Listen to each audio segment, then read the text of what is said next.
नमस्कार दोस्तों, आज हम आपको इस वीडियो में बताने जा रहे हैं एटीएनएल सेक्शन कंट्रोलर का जो 40% एलडीसी का पेपर हुआ था उसके कुछ क्वेश्चन या आधा पेपर अपन ने पहले डिस्कस कर लिया गया था।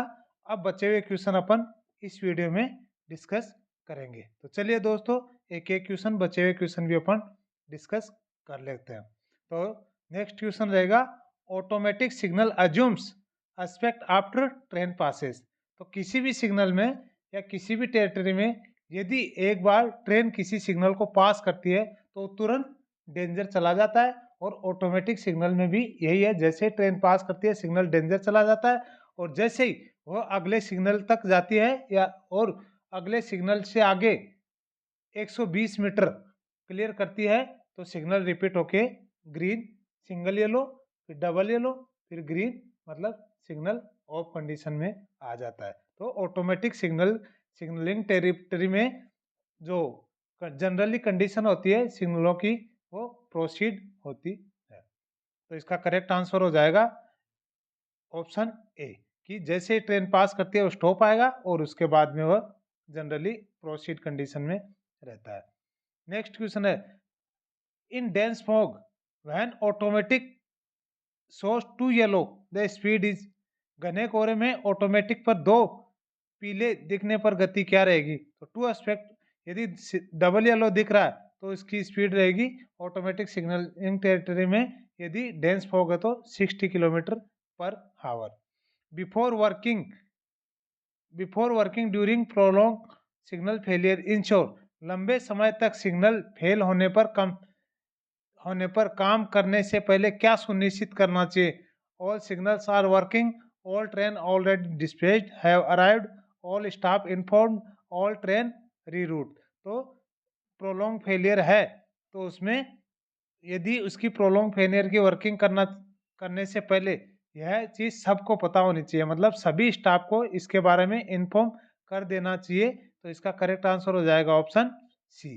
अगला क्वेश्चन है, टीडी 912 पर पहली ट्रेन की अधिकतम गति क्या रहेगी? तो टीडी 912 पर पहली ट्रेन की अधिकतम गति रहेगी 25 किलोमीटर पर आवर। अगला क्वेश्चन है, authority for temporary single line working in automatic signalling section. तो ये तो सबको पता है, और टीएसएल के लिए होता है TE 912। Option C is correct answer हो जाएगा।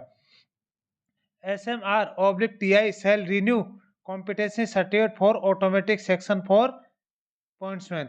पॉइंट्समैन का वो कॉम्पिटिशन सर्टिफिकेट उसको रिन्यू कर सकते हैं टीआई और स्टेशन मैनेजर के द्वारा उसको रिन्यू किया जा सकता है।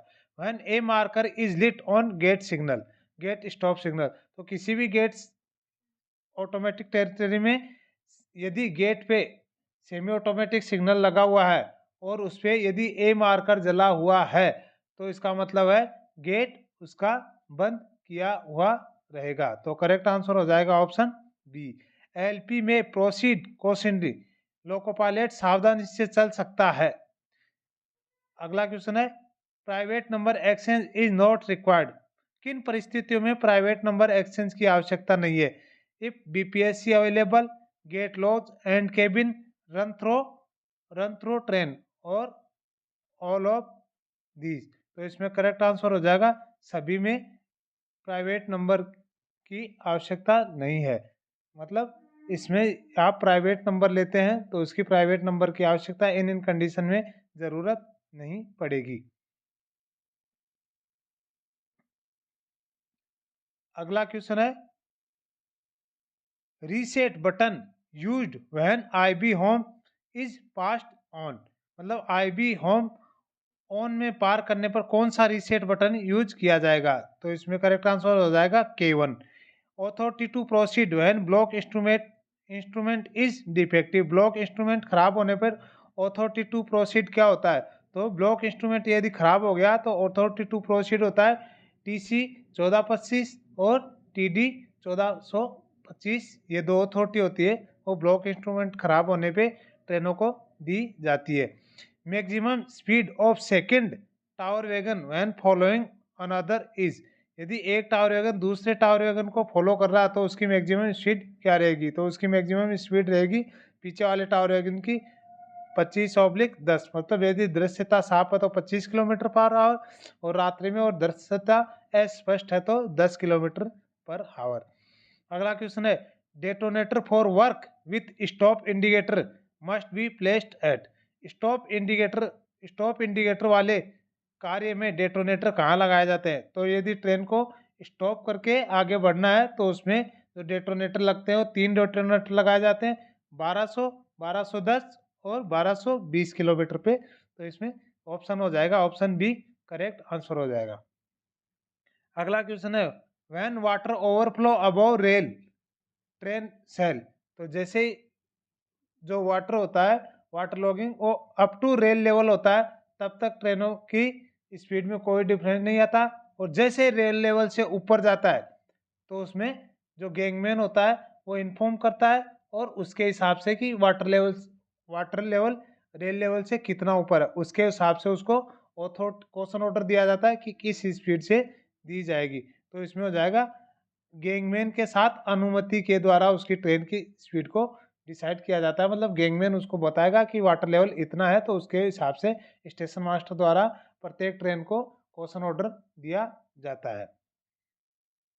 अगला क्वेश्चन है motor trolley followed a train is treated as. Train के पीछे चलने वाली मोटर ट्रॉली को क्या माना जाएगा? तो ट्रेन के पीछे चलने वाली मोटर ट्रॉली को भी एक इंडिपेंडेंट ट्रेन के रूप में ही माना जाता है।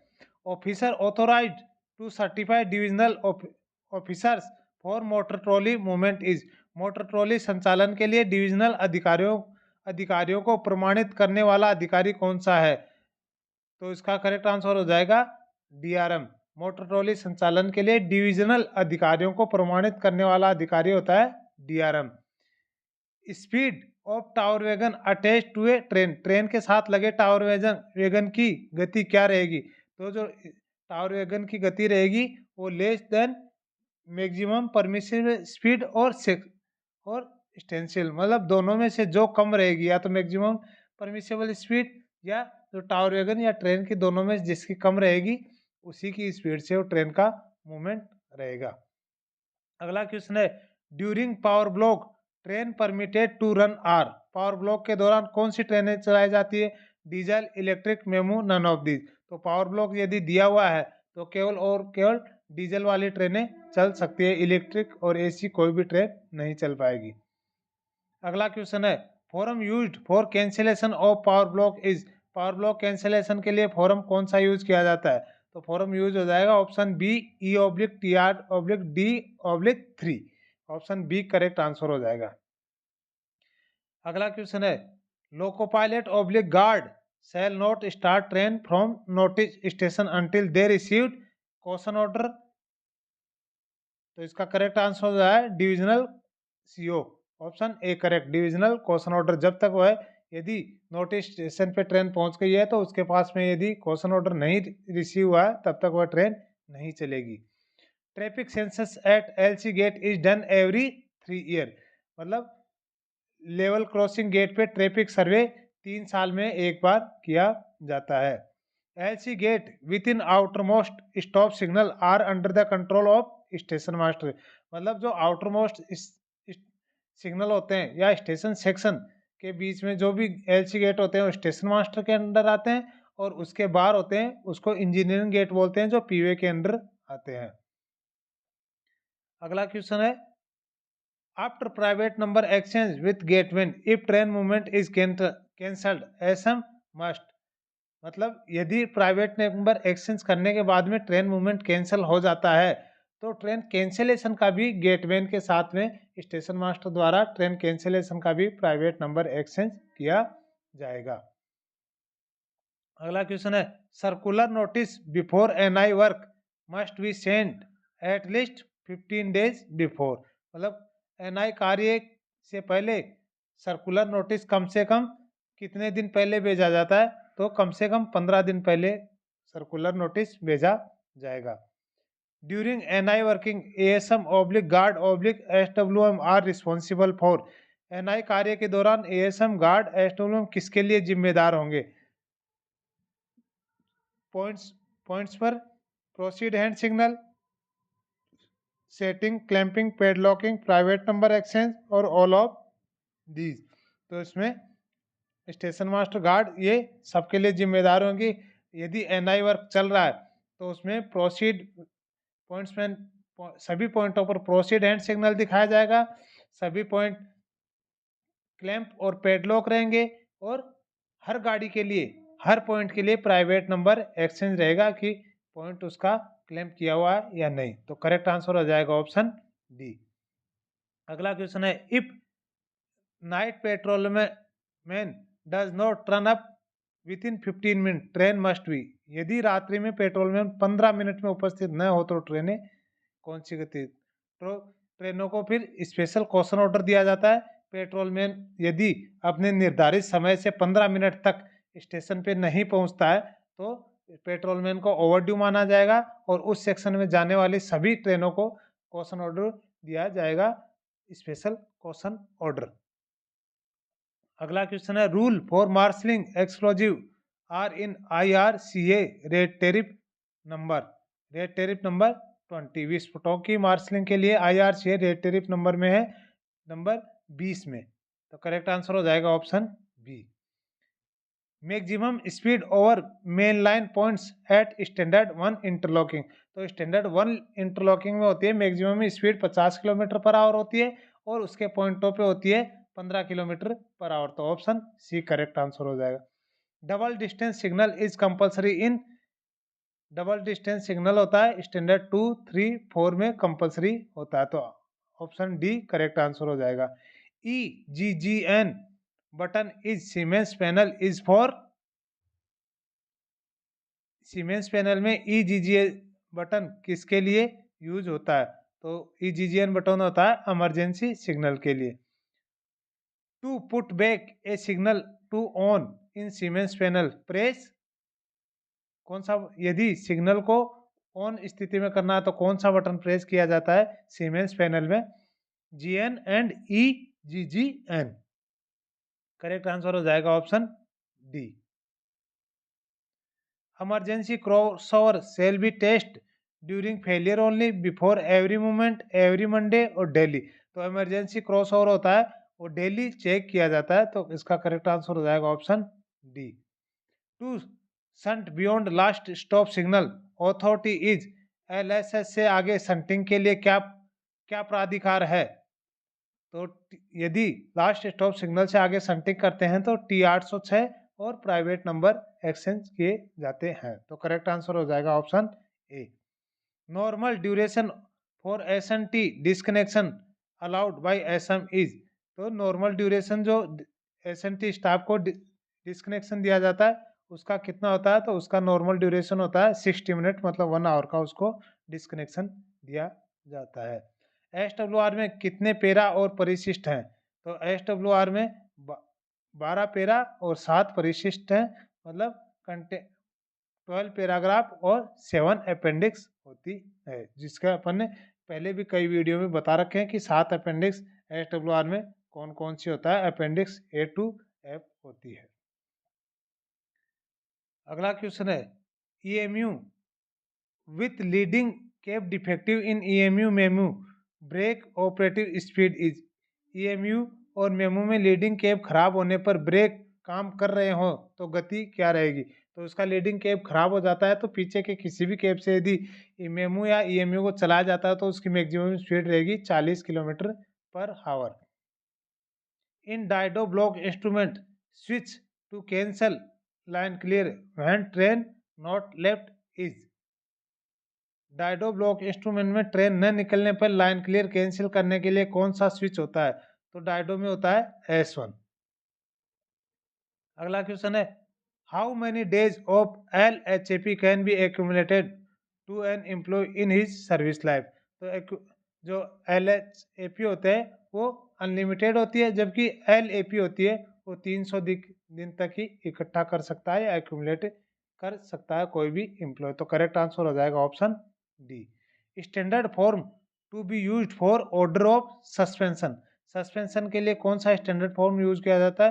तो SF1 होता है सस्पेंशन के लिए, SF2 होता है डिम्ड सस्पेंशन के लिए, SF5 होता है मेजर पेनल्टी के लिए और SF11 होता है माइनर पेनल्टी के लिए। अगला क्वेश्चन है, in case of continuous category employ more than hours of duty is long on. तो इसका करेक्ट आंसर हो जाएगा 10 घंटे से। कंटिन्यूअस श्रेणी में कर्मचारियों के लिए 10 घंटे से अधिक कार्य करने को लॉन्ग ऑन माना जाता है। अगला क्वेश्चन है, form is used for placing a railway employ under suspension. Railway कर्मचारियों को निलंबित करने के लिए किस प्रपत्र का यूज किया जाता है? तो रेलवे कर्मचारी, ये जस्ट अपन ने 2 क्वेश्चन पहले बताया, सस्पेंशन के लिए होता है SF1। तो करेक्ट आंसर हो जाएगा option C. The disciplinary proceeding should be on the death of charge employ. आरोपित कर्मचारी की मृत्यु होने पर अनुशासनात्मक कार्यवाही की जानी चाहिए closed immediately.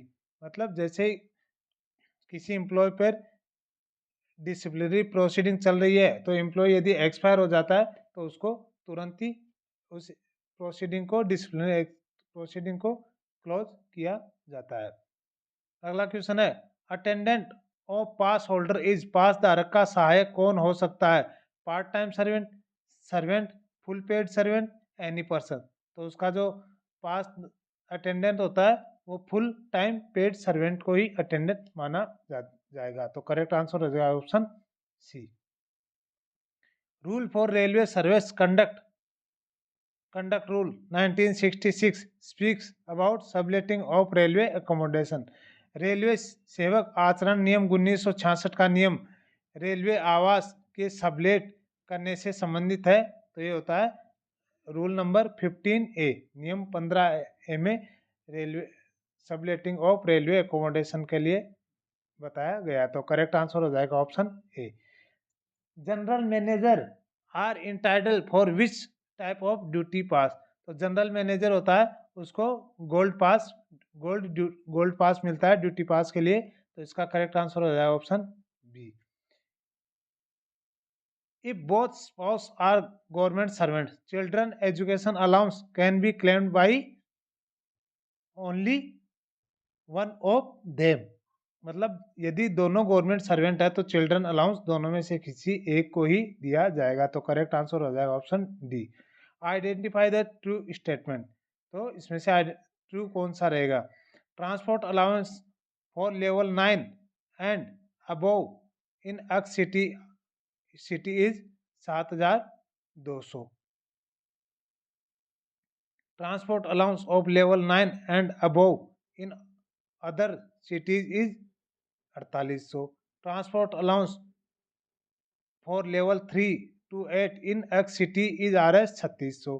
Transport allowance of level 1 and 2 in X class city is 1350। तो इनमें से कौन कौन से स्टेटमेंट सही है? तो इनमें से स्टेटमेंट सही रहेंगे 1, 3, 4। मतलब 1 नंबर, 3 नंबर और 4 नंबर। दूसरा इसमें गलत रहेगा, transport allowance of level 9 and above in another city is 4800। यह स्टेटमेंट गलत है। अब 10 क्वेश्चन बचे हैं, ये राजभाषा के क्वेश्चन। चलो ये भी डिस्कस कर लेते हैं अपन। विच आर्टिकल ऑफ कॉन्स्टिट्यूशन, विधानमंडल में प्रयोग की जाने वाली भाषा के संबंध में भारत के संविधान के किस अनुच्छेद में उल्लेख किया गया है? तो अनुच्छेद विधानमंडल के लिए अनुच्छेद 120 में और राज्यसभा के लिए 120 में वर्णन किया गया है। राजभाषा अधिनियम की धारा 4 के अंतर्गत गठित संसदीय राजभाषा समिति में लोकसभा के कितने सदस्य होते हैं?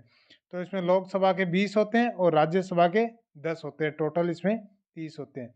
राजभाषा नियम किस वर्ष पारित किया गया? राजभाषा नियम 1976 में पारित किया गया है। संविधान सभा ने हिंदी को राजभाषा के रूप में कब स्वीकार किया गया? तो संविधान सभा ने 14 सितंबर 1949 को राजभाषा के रूप में हिंदी को राजभाषा के रूप में स्वीकार किया गया। नगर राजभाषा कार्यान्वयन समिति की बैठकों की अवधि क्या होती है? तो नगर राजभाषा कार्यान्वयन समिति की बैठक 6 महीने में एक बार होती है और साल में 2 बार की जाती है। तकनीकी रेल विषयों पर हिंदी में मौलिक पुस्तकें लिखने के लिए कौन सी योजना शुरू की गई है? तो इसमें योजना शुरू की गई है लाल बहादुर शास्त्री तकनीकी मौलिक पुस्तक लेखन पुरस्कार योजना टेक्निकल तकनीकी विषयों पर दिया जाने वाला यह पुरस्कार है। हिंदी स्पीच को हिंदी टेक्स्ट में बदलने वाले सॉफ्टवेयर का क्या नाम है? तो हिंदी स्पीच को हिंदी टेक्स्ट में बदलने वाला सॉफ्टवेयर होता है श्रुतलेखन राजभाषा। तो करेक्ट आंसर हो जाएगा ऑप्शन ए। भारत संघ के शासकीय प्रयोजन के लिए प्रयुक्त होने वाले अंकों का रूप क्या होना चाहिए? तो इसमें भारतीय अंकों का अंतर्राष्ट्रीय रूप, ऑप्शन ए करेक्ट आंसर है। राजभाषा हिंदी में उत्कृष्ट कार्य करने वाले महाप्रबंधकों एवं उससे ऊपर के अधिकारियों को कौन सा सम्मान दिया जाता है? यह बहुत ही इंपॉर्टेंट क्वेश्चन है कि जो उत्कृष्ट कार्य करते हैं उसमें जीएम और उससे ऊपर के अधिकारियों को कौन सा पुरस्कार दिया जाता है राजभाषा के लिए? तो उसमें दिया जाता है कमलापति त्रिपाठी राजभाषा स्वर्ण पदक। यह जीएम और उससे ऊपर की रैंक वाले अधिकारियों को दिया जाने वाला पुरस्कार है। हिंदी आशुलिपि परीक्षा पास करने पर एक वेतन वृद्धि के बराबर व्यक्तिगत वेतन कितने महीनों के लिए दिया जाता है? तो इसमें 24 महीनों के इक्वल दिया जाता है। तो करेक्ट आंसर हो जाएगा ऑप्शन डी। तो ये था दोस्तों सेक्शन कंट्रोलर का पेपर जो नवंबर 2025 में नांदेड़ डिवीजन द्वारा कंडक्ट कराया गया था। और भी हमारे चैनल से जुड़े रहिए। वीडियो पसंद आए तो लाइक और शेयर जरूर करें।